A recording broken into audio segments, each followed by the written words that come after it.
Afternoon time 2:30-3টা হবে। এমন সময় আমাদের কাছে একটা সিক্রেট ইনফরমেশান আসে কাঠালিয়া বেজিমারা রোডে একটা গাড়ি যার নম্বর TR07E0748।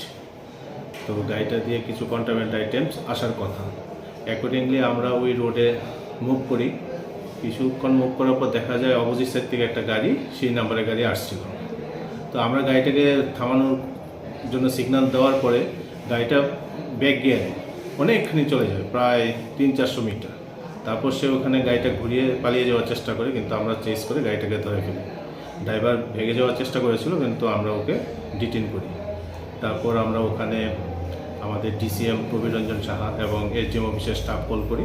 ওনাদের উপস্থিতিতে আমরা গাড়ি চেক করে গাড়ির থেকে 6টা বাক্সের মধ্যে টোটাল 600 ফেন্সিডিল আমরা উদ্ধার করি এবং এই বিষয়ে একটা আমরা NDPS কেস মামলা নেই এবং ড্রাইভারকে অ্যারেস্ট করি। ড্রাইভারের নাম সুলেমান মিয়া এবং ওর বাড়ি বেজিমারাতে। বর্তমান বাজার মূল্য কত হতে পারে? 6 to 7 লাখ হবে।